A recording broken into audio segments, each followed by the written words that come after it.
Shabbat Shalom, boa tarde. Hoje é dia 20 de Adar 2, 5.784, a contar da criação. Estamos no dia 30 de março de 2024, da Era Comum. É a tarde com a Torá, trazendo a Parashá da semana e as suas reflexões. Esta semana, nós estamos com a Parashá Tzav, que significa ordene. E hoje é o sétimo dia da semana, é o sagrado dia do Shabat, e, portanto, nós temos a conclusão da nossa Parashá da semana Tzav. Nós estamos no terceiro livro dos 5 livros dos estudos da Torá. O terceiro livro é conhecido popularmente como Levítico, né? E o seu nome original é exatamente Vaikra, que significa "e ele chamou", né? A primeira porção do livro Levítico, Vaikra, traz o nome do próprio livro e fala sobre que Deus chamou Moshe para o interior do Mishkan, né? Que a presença divina, a glória divina estava presente, muito real no Mishkan, e ninguém se aproximava. E aí foi onde que realmente Hashem, ele chama Moshe para o interior do Mishkan. O livro de Vaikra, ele é mais complexo no seu sentido sobre sacrifícios, os korbanot. Então hoje, né, no encerramento da nossa Parashá da semana, nós queremos deixar alguns pontos mais profundos, mais elevados nos seus ensinamentos sobre a questão dos korbanot. Então, por isso, hoje nós vamos estar focando sobre o sentido dos sacrifícios no templo, sobre os korbanot, né? O sentido, né, que o nosso Rebbe Menachem Mendel traz para nós, né? O altar do sacrifício interior, já falando do nosso eu, do nosso interior, dentro desse aspecto aí, ok? Então, o sacrifício dos animais realmente é uma realidade, bem como também o sacrifício de pequenos animais, o caso das aves, né, que é o pombo e a rolinha. E também temos a medida de farinha e o trigo, né, que é também usado na questão de sacrifícios, né, ou oferendas. Então, o livro de Levítico, ele é bem complexo nessas questões aí. Existem vários tipos de sacrifícios, né, que são ofertados, e obviamente por várias razões nesse sentido. Então, nós temos aí os sacrifícios comunais, os sacrifícios individuais, que trazem para nós dentro desse aspecto. Os sacrifícios comunais são aqueles que eram realizados em nome da congregação, de toda a comunidade, literalmente falando, de toda a comunidade judaica em si, né? Os sacrifícios individuais, o próprio nome já diz, ele é individual. Então, cada judeu, né, ele tinha que levar o seu sacrifício no Mishkan, tabernáculo no deserto, e posteriormente no Beit HaMikdash, o grande templo em Jerusalém. Sobre os sacrifícios comunais estão as questões aí sobre toda a congregação. Então, os sacrifícios, os korbanot, eram em nome de toda a congregação. Mas o foco essencial é exatamente os sacrifícios individuais, porque isso daí ele mexe, toca, chama, né, a responsabilidade de cada indivíduo. E esse é o ponto mais importante. Então, sobre os sacrifícios individuais, então nós temos aí dentro dele 3 aspectos. O primeiro deles é exatamente para pedir perdão de certos tipos de pecados, né? O segundo deles é o agradecimento a Hashem, e o terceiro dele é para aproximar-se de Deus, né? Na realidade, nós vamos ver mais na frente sobre os korbanot, que a ordem ela é inversa daquela que acabamos de dizer. Ou seja, sobre a questão dos sacrifícios individuais para pedir perdão de certos pecados, ele está em terceiro lugar. E quanto à questão das oferendas de aproximar-se de Deus, que é o olá, né? E sobre agradecimento, que é o shelamim, né? E estão mais dentro do aspecto individual, e eles vêm em primeiro lugar na menção dentro desse sentido aqui, né? Ou seja, nós vamos ver aí que aqui nós vamos falar um pouco mais resumido sobre os 3 aspectos, mas na realidade nós temos 5 tipos de korbanot que nós vamos ver daqui a pouco sobre esses 5 tipos de korbanot. Sobre os sacrifícios individuais, aqui os nossos mestres falam sobre a questão de pedir perdão de certos pecados. Então nos fala sobre exatamente a oferenda que a pessoa individualmente, né, ela se arrependeu de ter cometido uma falha, um pecado, uma desobediência à vontade divina.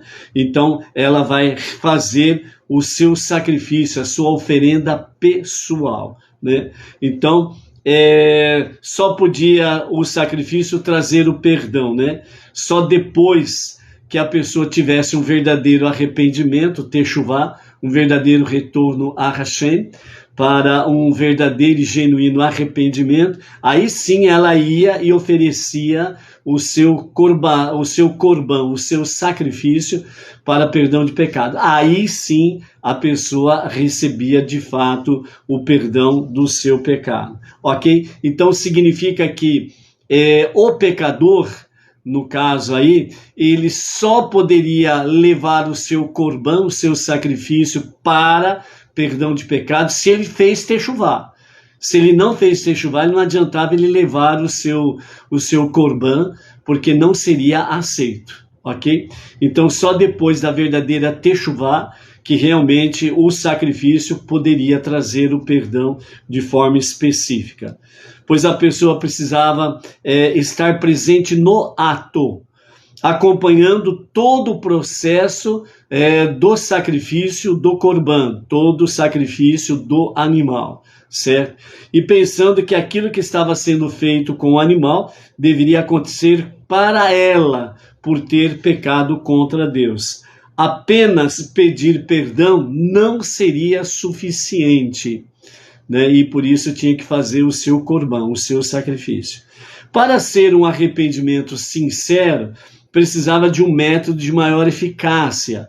O efeito de uma palavra, desculpe, eu errei, não se compara à impressão visual de assistir todos os detalhes do processo do sacrifício, até a parte final, quando a carne e outras partes eram queimadas completamente no altar.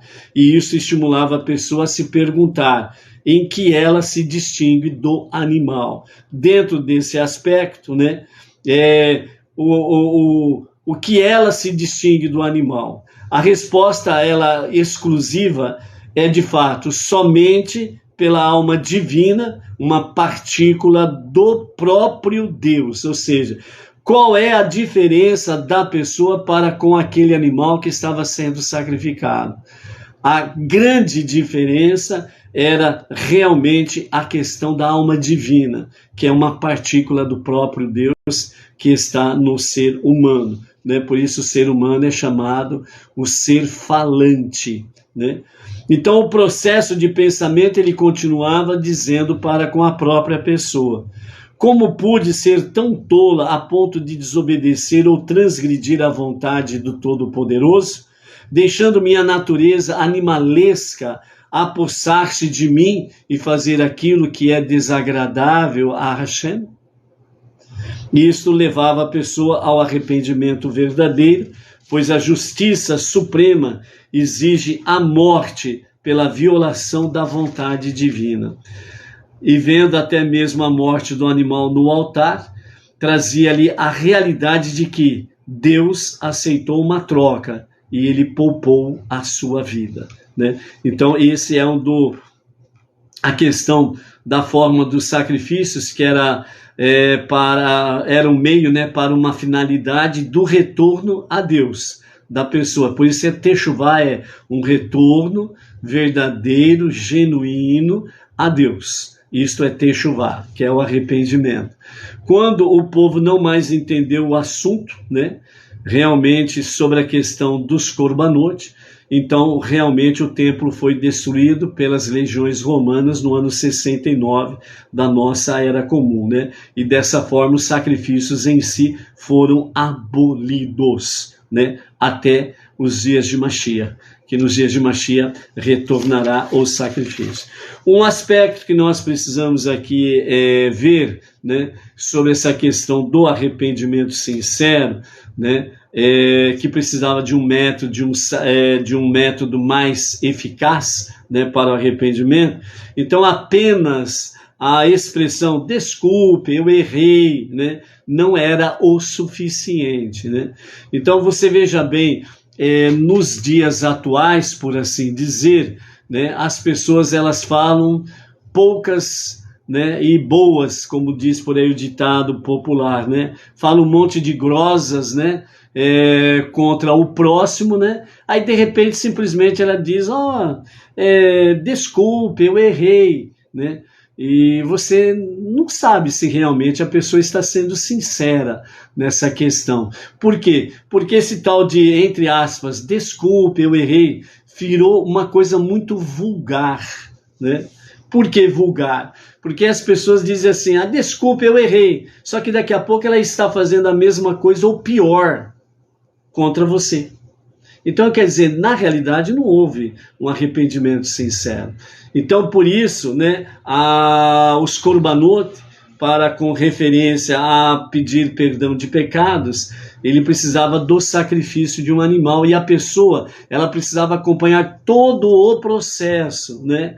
A partir do momento que ela entregava o seu animal como corban, como sacrifício para o Kohen, o sacerdote, então ele ia acompanhando passo a passo, né, como que o animal ia ser abatido, como que a pele seria tirada, o couro, né, seria tirado do animal, né, como que o animal seria esquartejado, depois toda a sua carne sendo queimada. Então ele acompanharia todo aquele processo e tudo aquilo ele estaria vendo, era para eu estar naquele altar de sacrifício, né? Então, porque era para eu estar no lugar do animal. Então, Deus aceitou uma troca, né? Então, em meu lugar foi o animal, né? E havendo em mim o verdadeiro e genuíno arrependimento, a verdadeira techuvá. Então, realmente, Deus não somente perdoa os meus pecados, mas como Ele também aceita essa troca e poupou a minha vida, né? Então, esse é o processo que era feito no mexicano tabernáculo no deserto e posteriormente no Beit HaMikdash. Então, o pecador ele precisava acompanhar todo o processo para ele poder ver, sentir realmente que aquilo que aconteceu com o animal era para acontecer com ele. Por quê? Porque toda violação à vontade divina, a sentença é morte, é a pena capital. Entendeu? Então vejam bem como que é sério a questão dos Korbanot. Só adiantando, né, para não parar dúvidas, qual que é o nosso Korban hoje para com Hashem? Qual que é o nosso sacrifício hoje para Deus? São a nossa techuvá, o nosso retorno a Deus para um verdadeiro e genuíno arrependimento, as nossas preces diárias, o nosso estudo da Torá e os seus mandamentos, o nosso estudo das 7 leis de Noah, ou universal, e suas ramificações, e a nossa tzedakah. Esses são os nossos korbanot para Hashem, para que nós tenhamos e venhamos obter realmente o perdão dos nossos pecados. E dentro desse aspecto, sem sombra de dúvidas, né, esses 5 passos é o que estão, é a troca, por assim dizer, para com Hashem, onde ele poupa as nossas vidas, ok? O segundo tipo de korban, de sacrifício, é exatamente o de agradecimento a Deus por um milagre ou um benefício que a pessoa ela recebeu de forma pessoal, né, ou familiar. Então, a oferenda de agradecimento é a oferenda de Shelamim, que é a oferenda de paz, de alegria, né, de júbilo, por causa de um milagre ou um benefício que ela recebeu individualmente ou como um padrão familiar, né? A família recebeu uma grande bênção, então vem o agradecimento. E o terceiro é o aproximar-se de Deus, que é a oferenda de olá, né? Tanto o Shelamim como o olá, é o sacrifício que era feito individualmente e voluntariamente, né?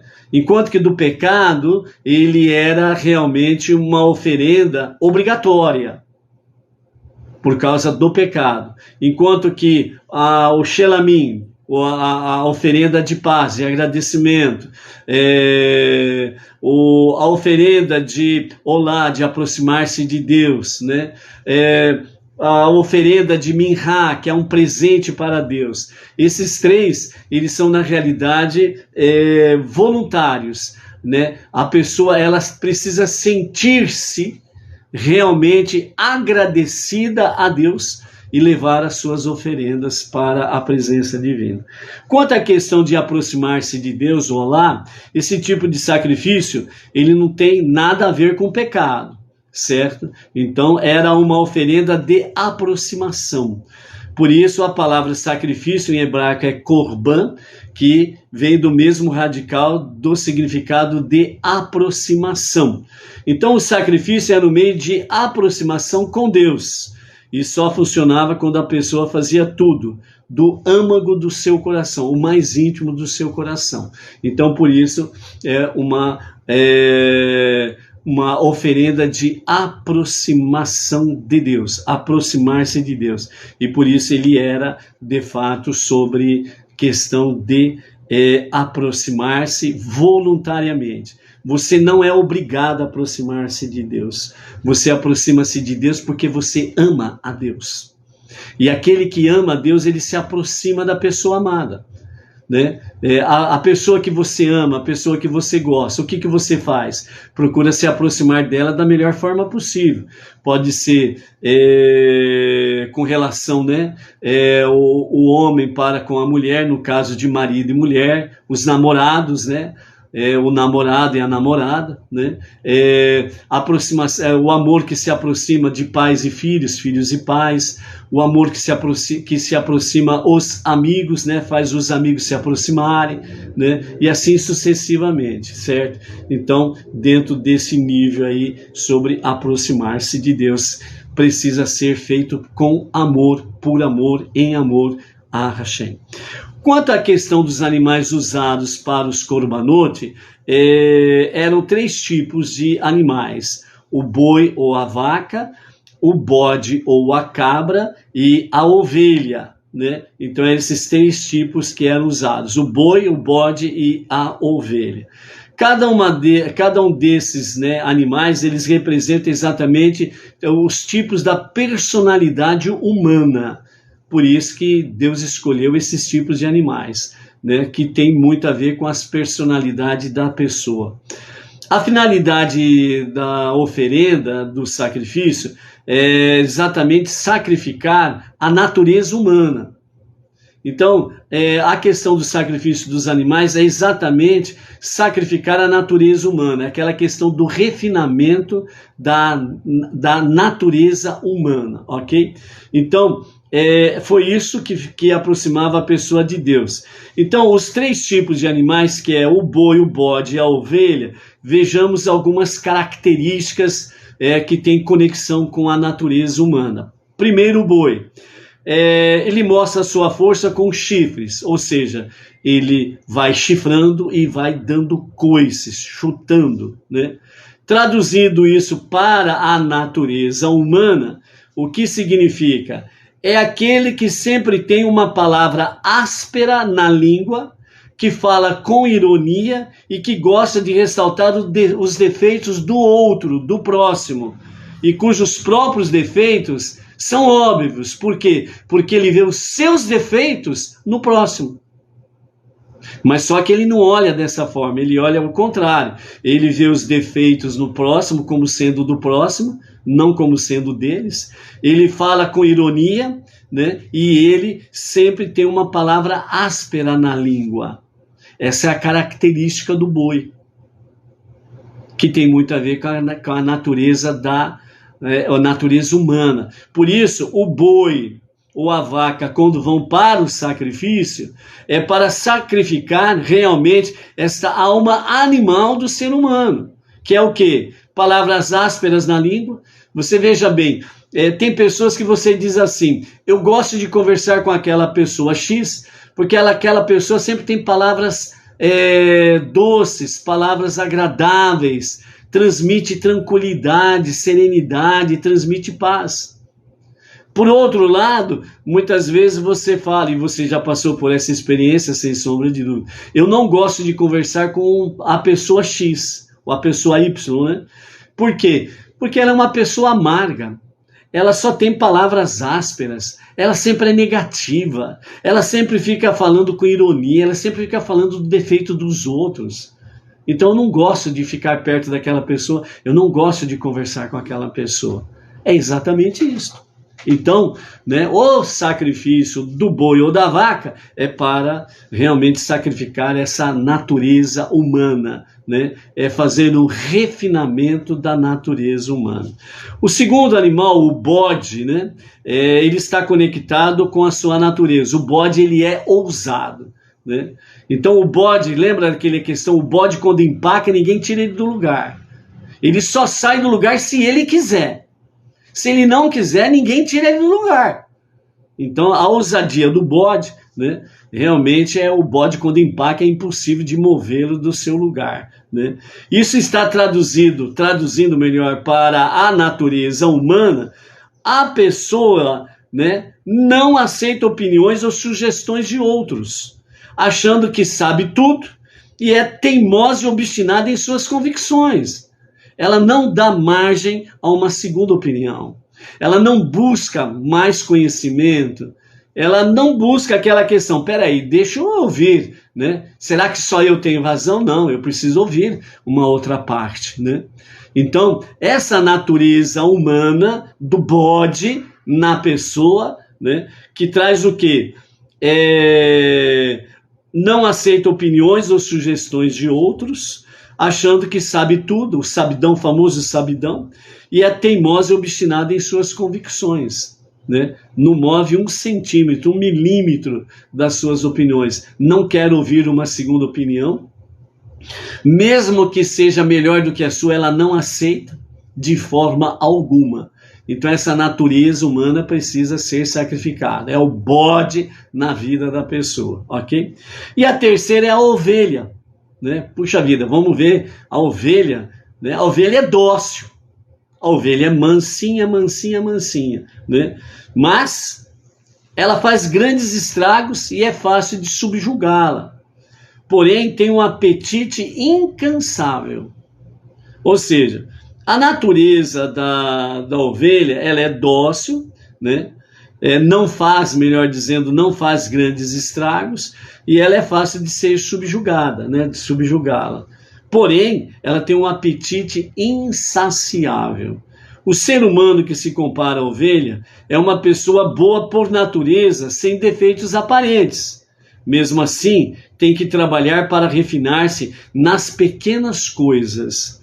Cada pessoa tem que trabalhar e refinar seu temperamento particular, sua natureza e instintos naturais. Em outras palavras, quem sabe controlar suas vontades, subjugar suas paixões, refinar seus instintos naturais e, com o tempo e com muito esforço, transformar a sua natureza animalesca. Então essa pessoa realmente, ela se aproxima de Deus. Ela está próxima de Deus. Então vejam bem a importância de conhecermos estas naturezas dos animais que Deus aprovou para os sacrifícios, o boi, o bode, a ovelha, certo? O que tem a ver com a nossa natureza humana e o que nós temos que sacrificar da nossa natureza humana para um refinamento da nossa natureza humana, para que de fato nós possamos transformar toda a nossa natureza, refinar a nossa natureza, para que realmente nós estejamos próximos a Deus, próximos a Hashem. Então, esta era, sem sombra de dúvida, a função dos sacrifícios. Ou seja, sacrificar a natureza animalesca e o seu auto-refinar em tudo. Com esse esforço, realmente, a pessoa se aproxima de Deus. Não podemos esquecer que não há, desde o ano 69 da nossa era comum, sacrifícios de animais, porque o templo não existe, foi destruído pelas legiões romanas, e os nossos mestres nos orientam que o que substitui estes sacrifícios é exatamente as nossas preces diárias, o estudo da Torá, o estudo das 7 leis de Noah, a nossa techuvá diária e a nossa tzedakah. Esses são os nossos, entre aspas, animais que são sacrificados para Hashem, para que nós estejamos de fato, mais próximos a Hashem, sem sombra de dúvidas. Por isso, todas as mitzvot, todos os mandamentos que são resumidos em boas ações, que Deus exige de nós através do quê? Da Torá, que é o seu manual de instrução, das 7 leis de Noah, ou as 7 leis universais e as suas ramificações, a techuvá, as preces diárias e a tzedakah, é somente para o nosso próprio bem, é para o nosso próprio benefício. Tanto o sacrifício dos animais, literalmente falando, e a substituição deles, desde os anos 69 até a presente data, através desses 5 passos que nós acabamos de falar. Dessa forma, nós estamos, sem sombra de dúvidas, nos aproximando e permanecendo próximos a Deus. Isso está, de fato, conectado com as nossas vidas. Então vejam bem que dessa forma, nós temos aí os 3 tipos de animais, o boi e a vaca, a ovelha e o carneiro, a cabra e o bode.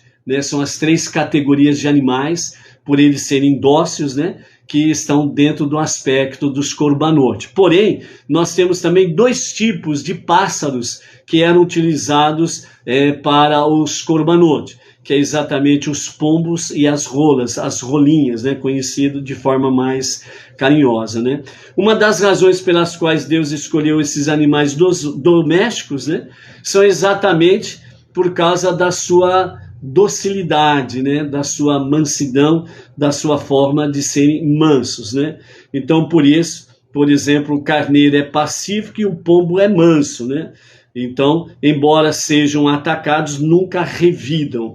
Segundo os nossos sábios, eles nos ensinam que é melhor ser insultado que insultar os outros. É melhor ser atacado que atacar os outros. Não faz parte do sistema judaico atacar os outros. Pode ver aí que é fácil as pessoas falarem: o fulano fez um negócio errado. Eu não quero nem saber do fulano. O fulano fez um negócio errado lá e não quero nem saber dele. Então as pessoas atacam e insultam os outros de forma fácil. E nem sempre tem razão. E mesmo que tivesse razão, não é para atacar e nem insultar. Por quê? Porque não faz parte do sistema judaico atacar os outros. Você pode ver que as pessoas atacam, e a pessoa que está sendo atacada, ela sempre permanece de forma passiva, mansa, não ataca e nem contra-ataca, certo? Procura trazer a pessoa à razão. Mas quando as pessoas estão nesse nível de insultar e atacar os outros, por mais que você possa tentar explicar, elas não dão margem. Elas continuam te atacando, achando que a sua mansidão é um sinal de fraqueza. E não é um sinal de fraqueza. O sinal de fraqueza é atacar e insultar os outros. Isso é sinal de fraqueza. E aquele que é vítima dos ataques, dos insultos, permanecendo manso, equilibrado, tentando trazer as pessoas à razão, esse sim é forte. Esse sim é vencedor. Mas os fracos e os frustrados, eles sempre atacam e insultam os outros. Sem provas, acusam disso, acusam daquilo. Sem provas, insultam as pessoas disso e daquilo. Levantam até falso testemunho contra as pessoas e por aí afora vai. Então são os fracos são assim. As pessoas frustradas, elas são assim. Elas insultam e atacam os outros, entendeu? E aquele que é atacado e insultado, ele permanece equilibrado, como as características dos animais do sacrifício, né? Então, ele permanece manso, equilibrado, tenta trazer as pessoas à razão, a pessoa não vem, então simplesmente o quê? Fica no seu canto, segue o seu caminho e acabou. Quem sabe lá amanhã ou depois, né, a pessoa ela possa realmente colocar a mão na consciência e dizer, puxa vida, eu insultei e ataquei aquela pessoa e quem estava errado era eu e não aquela pessoa. Aí ela vai procurar aquela pessoa, vai pedir perdão, né, e vai realmente, como diz o outro, né, vai andar juntos na caminhada monoteísta com fundamento judaico e orientação rabínica, né? O que nós podemos aprender, né, com essas questões e com essas características dos três tipos de animais, boi, vaca, ovelha e carneiro, cabra e bode, né, pelas suas características. Então os nossos mestres trazem para nós que muitos animais foram criados por Deus com boas midot, né? Midot significa caráter, ou os traços de caráter. Por isso devemos aprender a imitar o comportamento do boi, da vaca, da ovelha, do carneiro, da cabra, do bode, dos pombos e das rolinhas. Por exemplo, os gatos são asseados, formigas são honestas, os pombos são leais, né? Então, os pombos são leais, eles não trocam de casal, né? Eles são leais, o macho e a fêmea são leais um ao outro, né? É um exemplo para o marido e a esposa, né? Serem leais um ao outro, né? Os 5 diferentes tipos de corbanote, de sacrifício que nós temos, é exatamente o olá, que é a oferenda que é completamente queimada, a minhá, que é a oferenda da farinha com óleo, e o shelamim, a oferenda de paz, como nós falamos há poucos instantes. E tem outros 2 tipos de corbanote, que é o hatat, que é a oferenda pelo pecado, e o asham, que é a oferenda pela transgressão, certo? Os 3 primeiros, o olá, o minhá e shelamim, né, são 3 corbanote, ou 3 oferendas, que elas são voluntárias. A pessoa não era obrigada a levar esses sacrifícios no mexicano tabernáculo no deserto ou no Beit HaMikdash, o grande templo em Jerusalém. Ela não era obrigada. Por quê? Porque esses 3 corbanotes, essas 3 oferendas, ela é voluntária e individual. Também ela poderia ser usado como de forma coletiva dentro do aspecto de família. Porque, vejam bem, desde o princípio, as coisas dentro da, vamos dizer, dentro da hierarquia, da ordenança divina, é Deus em primeiro lugar, família vem logo em seguida, e liberdade vem logo em seguida. É um tripé no sentido de que nós sejamos plenamente livres em todos os aspectos.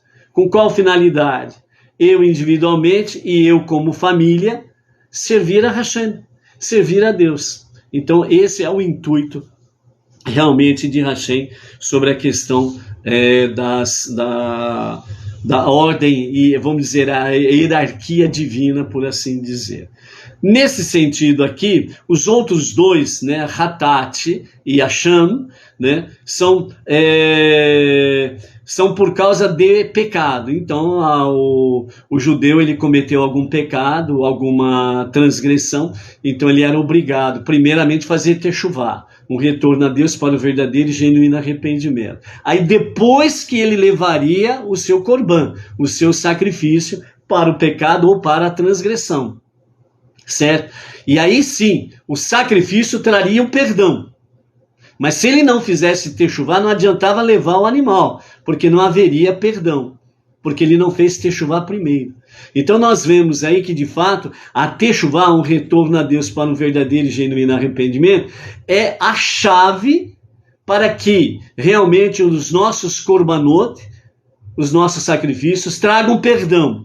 Lembrando e recordando que, como não existe o Beit HaMikdash, desde o ano 69 da Era Comum até a presente data, o que substitui realmente os korbanot, os sacrifícios dos animais, os nossos korbanot para Hashem é a nossa teshuvá, a nossa tefilá, o nosso estudo da Torá e seus mandamentos, o estudo das 7 leis e suas ramificações e a de Sedaká. Esses korbanot nossos, desde os anos 69 até a presente idade, é o que substitui, ou que substitui realmente os corbanotes dos animais que eram feitos de outrora, ok?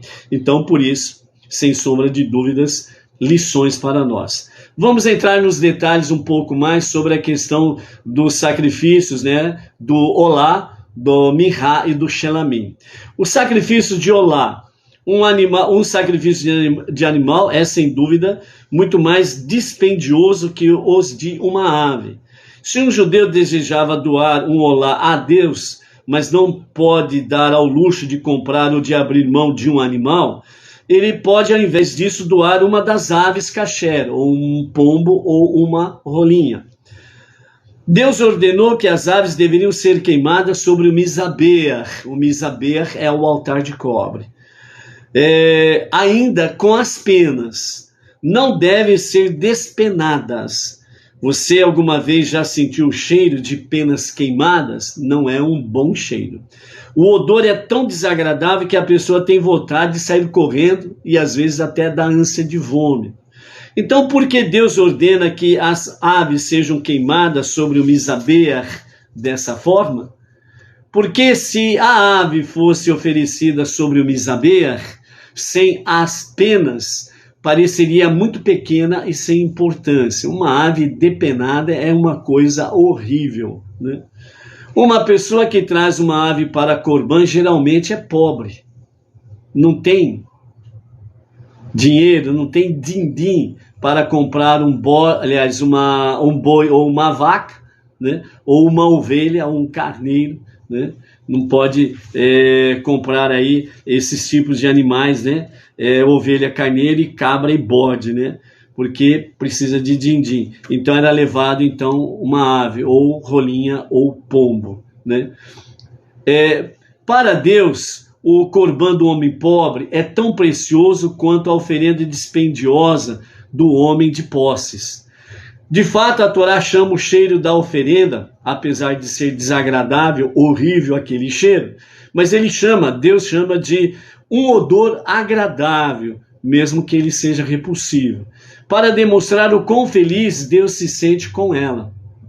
Nossos sábios ensinam que não é importante a Deus se uma pessoa é capaz de oferecer um corban caro ou barato. O que ele deseja é que a pessoa traga o corban Leshem Hashamayim, ou seja, que ele traga o corban por amor a Deus, amor aos céus, literalmente falando, certo? Ou em nome dos céus, né? Então, o importante é isso, essa chama, esse amor, esse fogo de amor ardente por Deus, que está conectado com a Teshuvah. O sacrifício de Minhá, que é a oferenda de farinha, um judeu que é rico deveria oferecer um animal como um sacrifício de olá. Aquele que não possa adquirir um animal, ele podia oferecer um pássaro. E um judeu que é tão pobre que não possa doar nenhum pássaro, ele podia então trazer no lugar óleo e farinha, azeite e farinha, no Beit Hamikdash. Parte da massa feita com esses ingredientes seria então queimada sobre o mizaber, como um corban, como um sacrifício. A oferenda de farinha era chamada de minhá. A palavra minhá significa um presente. Embora o presente do homem pobre a Deus custe muito menos que o animal ou a ave ofertadas pelos outros korbanot, Deus preza muito a oferenda deste homem pobre que traz apenas farinha e azeite. Por quê? Porque aquele homem pobre, ele poderia pegar da sua farinha e do azeite e fazer pão para si. Mas não, ele leva para o templo e ali ele oferece como sacrifício farinha e azeite. Então, dessa forma, ele, em vez de matar a sua fome, ele vai e faz um presente para Deus. Então, Deus recebe esse presente realmente como muito muito agradável, como se ele estivesse oferecendo a sua própria vida sobre o mizaber, sobre o altar. Então, para Deus, o Corban de Minhá é tão precioso para mim como se o homem pobre tivesse oferecido sua própria vida sobre o mizaber. Ok? Então, Deus deseja que o homem pobre pense da seguinte forma: embora eu não tenha dinheiro para um corban animal ou mesmo para uma ave, mas assim posso ofertar um corban do tipo mais sagrado. Por isso Deus classifica o minhá entre os mais sagrados korbanot, né? E dessa forma, sem sombra de dúvidas, né, o homem pobre, ele pode trazer o seu corban. Dessa forma, nós aprendemos o quê? Não importa a classe social do ser humano, todos, sem exceção, têm sim como se aproximar de Deus voluntariamente e oferecer a ele aquilo de melhor que ele tem. Seja aquele que está na classe rica, seja aquele que está na classe média, seja aquele que está na classe pobre, ou aquele que está na classe pobre. Todos têm condições de fazer um presente agradável a Hashem. Basta ter um amor verdadeiro por Hashem. Porque esse amor verdadeiro por Hashem, ele iguala tanto o rico como o pobre. Esse amor coloca todos em equilíbrio, em harmonia perante Hashem. Entendeu? É isso que importa para Deus, o seu amor verdadeiro por ele. Um fato interessante que nós temos aqui dentro dos korbanot é a questão do sal. Então, aquele que salpicar sal ou, né, jogar bastante sal sobre carnes e vegetais, nós já aprendemos isso por experiência própria, que nós preservamos por um tempo maior os alimentos e assim sucessivamente. Ou seja, aprendemos que o sal nunca se estraga. Deus nos ordenou colocar sal sobre os nossos korbanot para mostrar que os korbanot são um pacto permanente entre Deus e os seus filhos. Mesmo agora, quando não temos mais o templo sagrado e não podemos oferecer korbanot, Deus perdoa nossos pecados através daqueles 5 passos que nós acabamos de mencionar. Quando o terceiro Beit HaMikdash ele for construído por Mashiach, novamente voltará a ser oferecidos korbanot, os sacrifícios voluntários perante Hashem. Como o rei Mashiach, ele vai retificar os 4 reinos: o reino vegetal, o reino animal, o reino vegetal, o reino mineral, o reino animal e o reino humano. Então não será mais necessário sacrifício para perdão de pecados e nem de transgressões. Então os 3 primeiros korbanot, né, o olá, o shelamim, né, e o minhá, né, permanecerão. Por quê? Porque são sacrifícios voluntários de agradecimento e de aproximação e de presente para Hashem. Entendeu? Então eles vão permanecer. E o sal, ele faz parte desse ingrediente.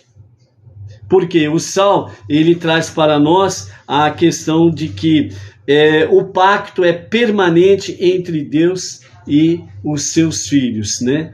Então, dessa forma, né, o que fazemos hoje em dia para nos lembrar da mitzvah de salgar os korbanot? Colocamos sal sobre a mesa quando fazemos as nossas refeições, porque nossa mesa é semelhante ao mizaber.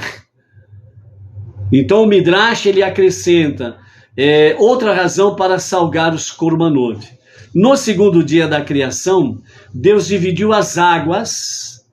A uma parte delas Deus ordenou, fiquem no céu, e a outra parte ordenou, fiquem na terra. As águas que foram determinadas a permanecerem na terra, elas reclamaram para Hashem, segundo o Midrash: preferimos ficar no céu, perto de ti, né? Então Deus consolou as águas da terra e disse: usarei as águas da terra para meu serviço no Beit HaMikdash, sal retirado do mar, deve ser salpicado sobre todos os korbanot, ok? Por isso que o sal é retirado do mar, para fazer parte dos sacrifícios. E como os nossos mestres nos orientam, que nas nossas refeições nós devemos ter sal sobre a mesa.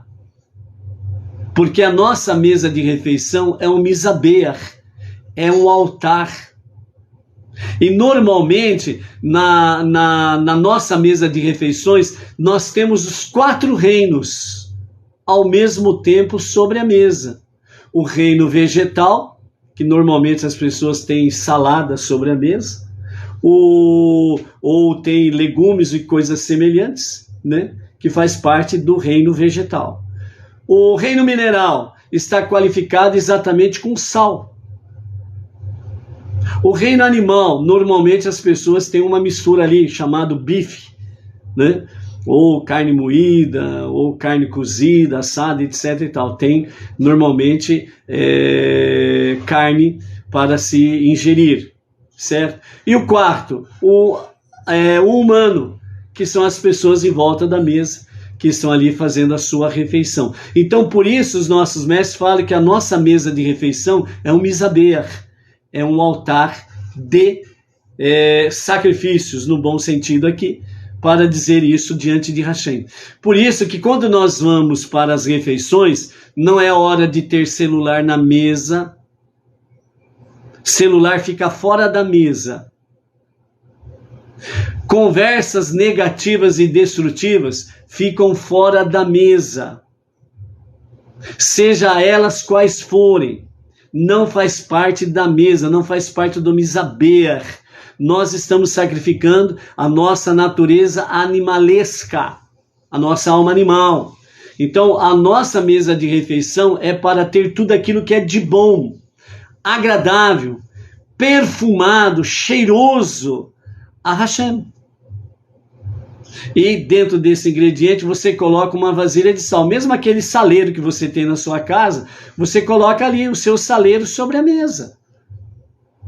Lembrando que o sal presente ali, você está lembrando que o pacto de Hashem é permanente. E você está fazendo da sua mesa de refeição um misabê, um altar. E as pessoas, a família em torno da mesa, exatamente mostrando ali que você e a sua família estão sendo para Hashem, entre aspas, um sacrifício agradável a Hashem, ok? Então, essa é a questão aí sobre a questão do sal. Sobre a questão do Shelamim, a oferenda de paz, né? Ela realmente, nós temos aí os 2 primeiros korbanot, que é o Olá e o Minha, e depois é seguido exatamente pelo Korban Shelamim, a oferenda de paz. Ou seja, o que é exatamente um Shelamim, né? Uma oferenda de Shelamim, uma oferenda de paz? Ela é quando a pessoa está feliz, porque ela recebeu um milagre, ou recebeu uma grande bênção, ou algo semelhante, certo? E ela está feliz. Então o que ela faz? Ela reúne a família, ela reúne os amigos, e vai ter ali então um momento festivo. Como uma boa refeição, nós conhecemos normalmente como um churrasco, né? Vamos fazer um churrasco, vamos queimar uma carninha aí, vamos fazer um churrasquinho aí. Então é um momento alegre e feliz que a família se reúne com os seus familiares, com os seus amigos, para agradecer a Deus realmente por uma dádiva recebida, um presente recebido da parte de Hashem. E ele está feliz, um milagre, uma bênção alcançada, qualquer coisa semelhante que trouxe para ele e a família felicidade, alegria, paz, né? Vitória, etc. e tal. Então é o Shelamim. Dessa forma é uma oferenda de paz. E uma das razões realmente pelas quais este Korban é chamado de Shelamim, né? É que traz Shalom, traz paz, refrigério, né? Traz o sabor da vitória, o sabor da alegria, da felicidade, do júbilo, né? A pessoa está realmente tranquila, serena, sossegada, ela está em paz, né? E todos aqueles que vão se envolver com ele acabam entrando no mesmo clima que ele. Então, por isso, o dono do Shelamim, da oferenda de paz, ele está compartilhando. Literalmente, quando era o Mishkan ou o Beit HaMikdash, ele estava compartilhando junto com os Kohanim e junto com aqueles seus familiares e amigos que foram junto com eles, né, para fazer a oferenda de Shelamim. Certo? E a mesma coisa nos dias atuais. Nós reunimos a nossa família, reunimos os nossos amigos, né, para dividirmos esse momento de alegria e de felicidade. Ok? Então, esses são os 3 principais sacrifícios, né, voluntários, movidos por um amor realmente para com Hashem. Para finalizar essa parte aqui, o Midrash nos conta que realmente tanto no Mishkan como no Beit HaMikdash, o grande templo em Jerusalém, aconteciam 10 milagres, né, que na próxima oportunidade vamos falar dos 10. Mas aqui nós vamos falar de 2, né, para termos uma noção exatamente sobre esses milagres aí. Primeiramente, a carne dos korbanot nem sempre eram queimados ou comida prontamente naquele momento.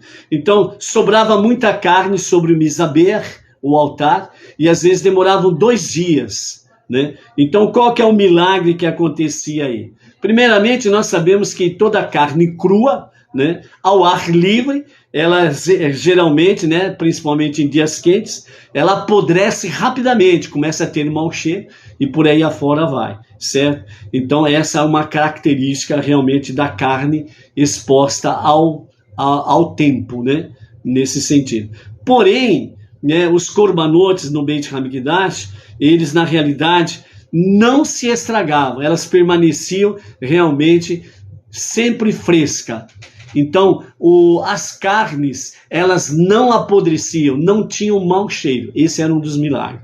O segundo deles era exatamente a ausência de moscas, devido à característica das carnes expostas ao ar livre, onde realmente atraem moscas, né, as dezenas, milhares e por aí afora vai, né? Então, nesse aspecto aí, nenhuma mosca era realmente presente ali. Não havia nem cheiro mau de carne e nem havia nenhuma mosca dentro dos limites do Mishkan, o tabernáculo no deserto, do Beit HaMikdash, o grande templo em Jerusalém. Enquanto estava ali no pátio do templo, né, não havia nem mau cheiro e nenhuma mosca era presente ali. Por causa do quê?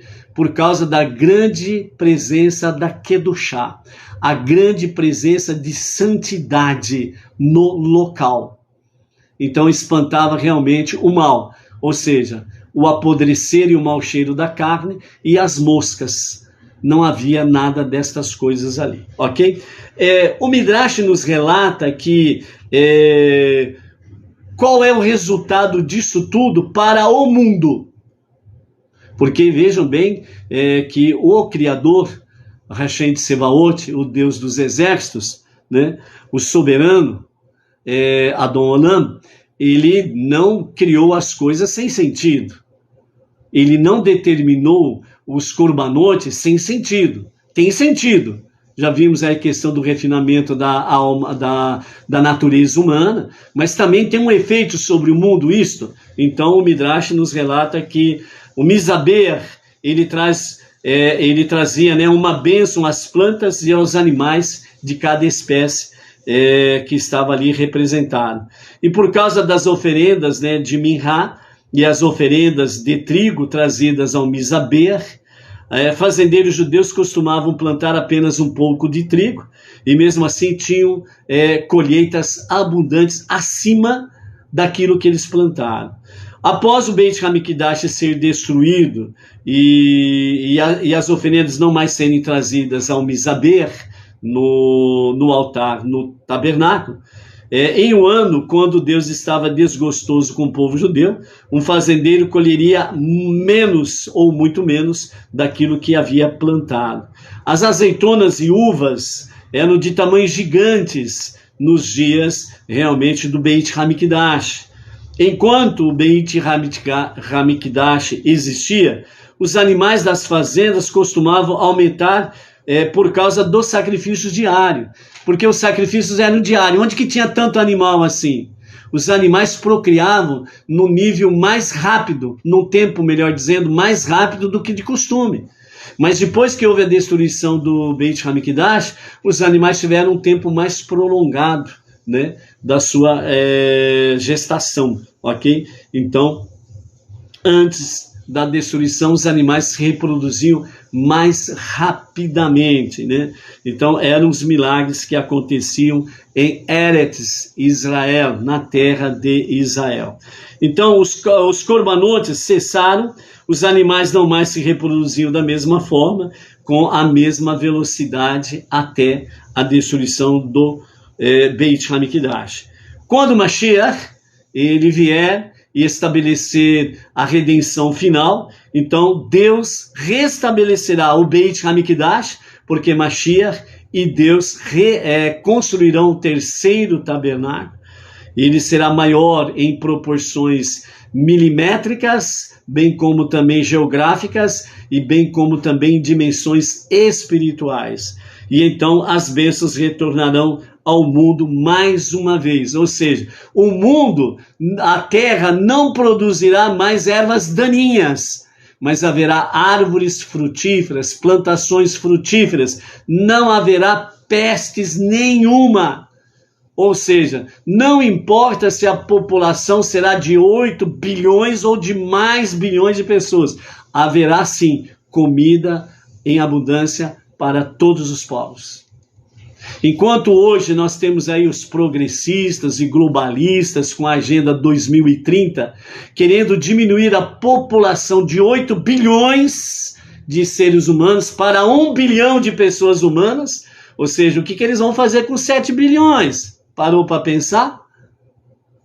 Preste atenção no que está acontecendo ao seu redor aí, viu? Preste atenção no que está acontecendo no mundo. Como que eles vão eliminar 7 bilhões de pessoas? Pense, porque afinal de contas você tem uma massa encefálica, o intelecto que faz você pensar. Não vai pela massa de manobra. Massa de manobra realmente não enxerga nada, né?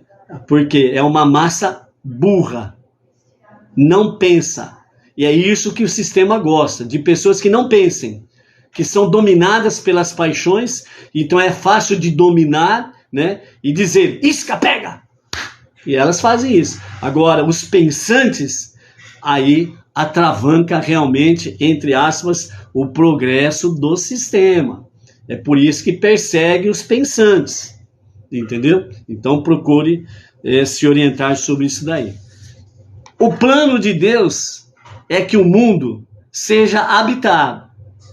Pode ser a Agenda 2030, os perversos, os progressistas, globalistas, os raios que os partas podem querer pensar em fazer isso ou aquilo.